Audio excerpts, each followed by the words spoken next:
In this video, I'm going to talk about how to make a full print cover using Ingram Spark or Lightning Source. Basically, when you want to make a full print cover, you're going to be using Lightning Source's own cover generator. If you just search for Lightning Source cover generator, you'll find their website. And it looks like this. You don't have to log in. You don't have to have an account with Lightning Source. There are reasons why I don't recommend using Lightning Source. I think CreateSpace offers quality that's almost as good, and the price is usually better per unit with CreateSpace. And Lightning Source has high-priced setup fees, which is why I don't recommend them. Also, Lightning Source they're more of a technical printer, so they are much more choosy about your files. And so even though I'll show you how you need to make your PDF files so that they work with Lightning Source, there's far more chance that Lightning Source will reject your files or tell you there's problems, which will lead to more time loss or more headache or back and forth between you and the designer and Lightning Source. CreateSpace tends to just take your PDF files. They're much less picky with your files, and the quality is comparable. I mean, if you look at it with a microscope or a magnifying glass and you really look super closely, you'll probably be able to notice that Lightning Source's quality is a little bit better if you're comparing two books side by side. But if you just have the CreateSpace book, readers aren't going to say, oh, this looks like crap. The quality is going to be good enough that it looks professionally made. So it's not really an issue. The other thing that people talk about when they want to go through Lightning Source is they say it has to be in Lightning Source and set to the right kind of a discount before you can get it in bookstores. And they'll also say that you have to have it set as to be able to refund it, or bookstores won't buy it. Neither of those is exactly true. And if you're self-publishing, getting in bookstores should not be your goal, because that's really not where you're going to make money. It's much more work, and you don't need it if you want to be successful as a self-publishing author. It's far more important to focus on the things that are cheap or free that you can do online, that you can affect lots of sales quickly rather than just one or two sales from bookstores. But I'm going to go ahead and use this Lightning Source cover generator. You've got to put in an ISBN. I don't have one handy. I'm just going to look for ISBN sample.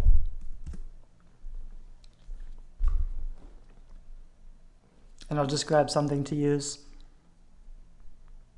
If you don't have an ISBN number yet, you can get a free one if you publish with CreateSpace or Ingram Spark. You can pay for one of them, I think it's 150, or you can pay for 10 of them at a time for 300 if you buy them directly from Boker. What you might want to do, you don't even need an ISBN for most ebooks anymore. You probably need one for the book, but I would just get a free one from whichever option is the easiest and the cheapest for you, because the ISBN is not a big deal, so I wouldn't worry too much about it. Trim size. Ingram Spark does have a lot more print sizes than CreateSpace does. 6x9 is kind of the default. It's a good size to go with if you don't know what size to do it. You don't want your book to be too thin, so I'd shoot for books that are around 350 pages. That's thick enough that it feels like a real book, but not so thick that it really eats up your profit margin. So if 6x9 is too thin for you, maybe it's 200 pages, you might want to think about doing 5x8 to get up a little more, 250, 300 pages. It's not a big deal, but you don't want your book to look like a magazine or a pamphlet. You want it to be like a real book. You can choose black or white or color. Your interior is probably going to be black and white, and you're probably going to go with cream for fiction. For nonfiction, specialty book, academic, white is okay. For most fiction or general nonfiction, popular nonfiction, cream is fine. Depends a little bit about the color too. If you have a white cover, the pages might be really yellowish if you choose cream with a white cover. So something to think about. You're going to want a paperback, and you're going to want a perfect bound. That's just a normal paperback cover. This doesn't really matter, gloss or matte. Usually gloss is better. Gloss is better for colors, so better for most fiction art. If it's like a landscape or person or something, gloss is going to let the colors come out more, but it can make it look too shiny. So if it's a nonfiction, matte can look really nice and professional. Page count, I'm just going to put 300. You want probably a PDF, and then you put in your email address, and you can put a price in the barcode if you want. You want a price in the barcode. If you don't know what to choose, I would say yes, because you want a price in the barcode. If you want to get into bookstores, you're going to need there to be a price in the barcode. And if you don't know what you're going to price it yet, just price high, because you're probably going to want to play around with pricing. You can change the price later pretty easily. You just set a different sales price, or you can take it to events and set a sales price, but you can't price higher than the price on the barcode, but you can always price lower. So if you're not sure where to price it, somewhere between like $10 and $15, always price it up at $15, and then you can discount it in person, or you can offer a sale, and then it seems like a better deal. It also just makes it seem like a better value. You don't want a price on your book that seems too low, because people will think it's not a good deal, or they'll think you're not confident about the book, or it's not a very good product if you're pricing low. So pricing consideration, just if you're going to add a price on it, which is probably a good idea, price high and offer discounts rather than pricing low and trying to figure things out later. So you can submit, and it's just going to email to me. I've actually already downloaded the template they sent me. It's a PDF, and I'll show you what it looks like. Kind of like this. But the cover art is only from this. It's basically this blue area, and it shows you where the trim is. It's that blue area, and it shows you kind of the margins in the spine. They actually give you more space, I think, in the spine. CreateSpace, they don't give you very much room on the spine for your text, so it makes your text much smaller. Ingram Spark seems like they give you more flexibility there. But you have the spine width, you have everything you need here. I'll show you the CreateSpace cover to compare. The CreateSpace cover basically looks the same. The spine width is not identical. Usually you can get away with it if you make a CreateSpace cover.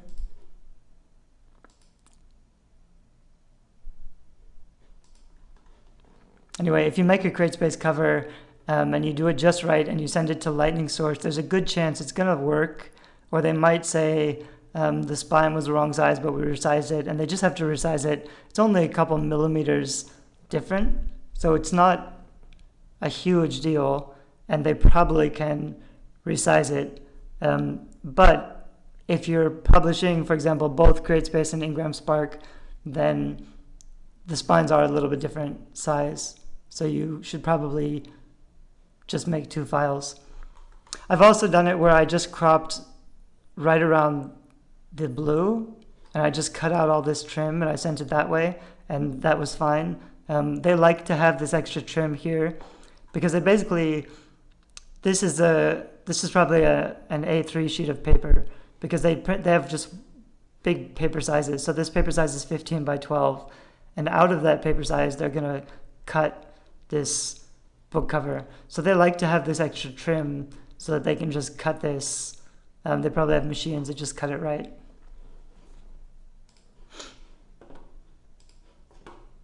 I actually made a cover recently for CreateSpace. Oops, not there. Let me see if I can find it.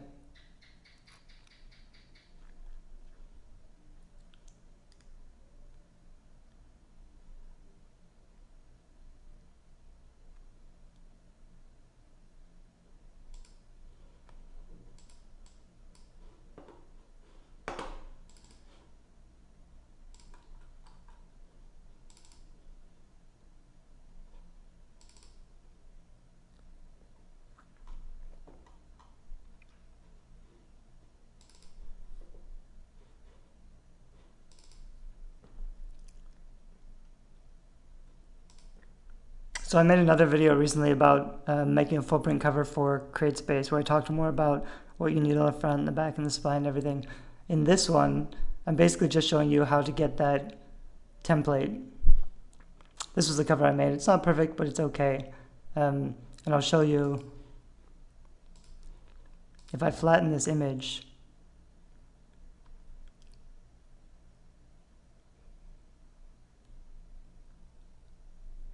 the size is going to be almost the same as, actually it probably won't be just the same as the one that I just made for Ingram Spark, because I think I put in a different page count.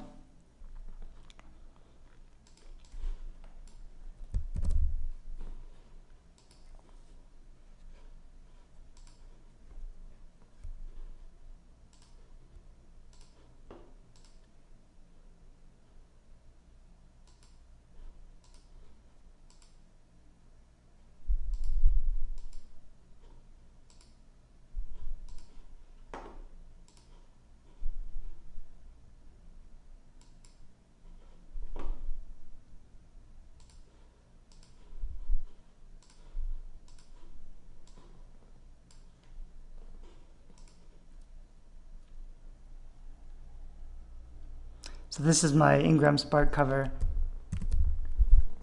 And let's say I had this that I had made previously. And you can see it lines up pretty well already. I'm going to duplicate this and put it on top so that I can see those lines really clearly.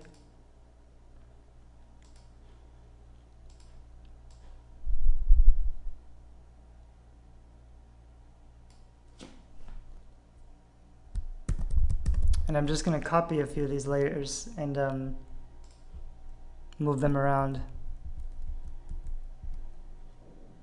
You can zoom in so that you can see clearly what you're doing. Your art should be basically right at the edge of that blue line. So you just move it until it's right where it needs to be. And then your spine should be right here. They're really faint, which is what I don't really like about the Ingram Spark covers. You have to really zoom in to see these lines, but they should be here and here. That's the width. And so this spine I made is too narrow. And you don't normally want to just grab it and extend it like this.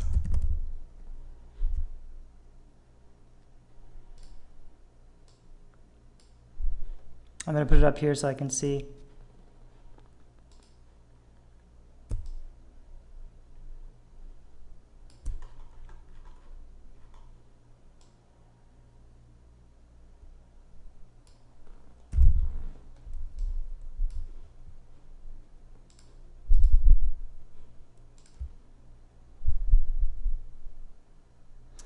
So you want to make sure also your text is about equidistant between these blue marks.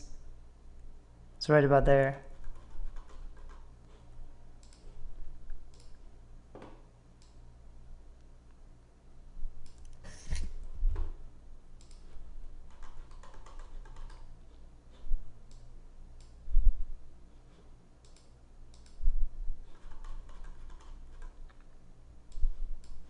And then I'm just cutting off any trim.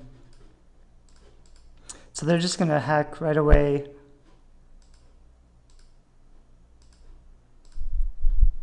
and they're just going to cut along this blue line and crop that out. So as long as your spine fits in here and matches up to those little lines, and everything is within the blue, but like right on the blue lines, then this is going to work. The other thing you want to think about, usually they want CMYK. So this is done in RGB. I'm just going to change it to CMYK, which shouldn't make a big difference in color or anything. And then I'm also going to save it as a PDF. And you could just do it this way, use proof setup working CMYK. Usually you need to keep the title, the ISBN, and perfect, just like this. So if probably you'll want to have different rounds of revision. I might have like perfect 2, perfect 3, perfect 4, perfect 4A until I get it right. But when you upload it, you got to remove that so it goes back to the original title. So I'm going to save it, and then I'm also going to check here, and with my general output, if I set it as PDF 2001, that usually will make it just right for Ingram Spark. I think maybe their printers are a little old-fashioned, or maybe that setting it's more technically correct, but that usually works.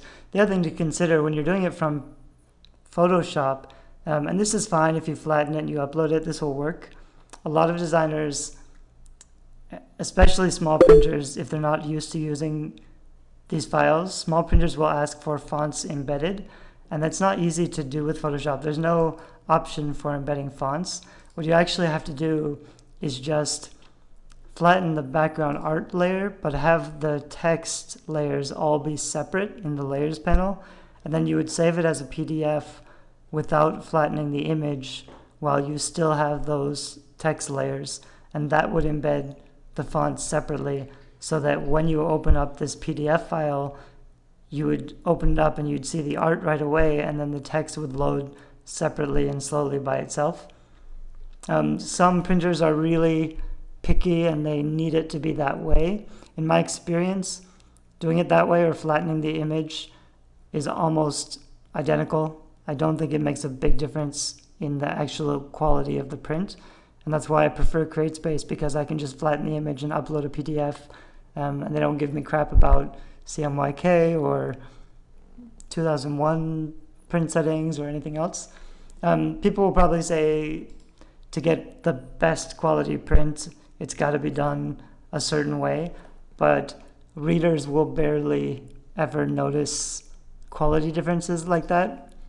And so really you want to do whatever is easy and convenient for you, because if you spend a lot of extra time or money trying to get the files right for your printer, it can be a big pain, and I don't think it's really worth the struggle, because there's not enough things to worry about when you're trying to self-publish.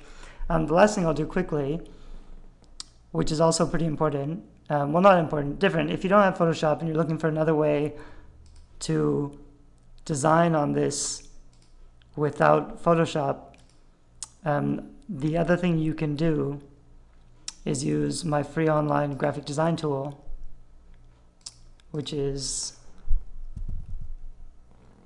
here, book covers, DIYbookcovers.com. And it's actually Cover Creator. This is a tool that I spent about a year building. It's similar to Photoshop, but it's an online Flash program, which means anybody can use it for free to design stuff. And it's a pretty useful tool. The learning curve is there just like with any other program, but I tried to make it pretty simple. And the thing about this Cover Creator tool is that you can change the size of your document, but you have to set the exact pixels. So for example, a 6:9 cover, which looks like that, a 6:9 cover is 1800 by 2700 pixels, 300 dpi, 6:9 cover. So if you want to, for example, open this PDF, you just have to know that it's 15 inches by 12 inches, and then you have to know how many pixels that is. So you can find a pixel, inch to pixel. There's a few tools online that will do the conversion for you. One that I found and used before is Pixlr, I think.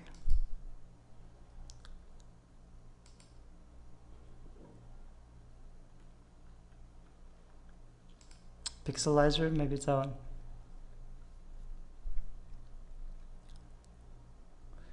So I'm going to do inches to pixels at 300 dpi, and I know that this is 15 inches by 12 inches.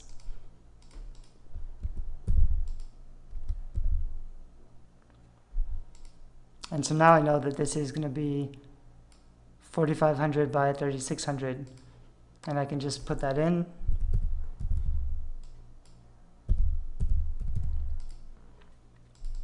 And now I have this size, and I can go import image.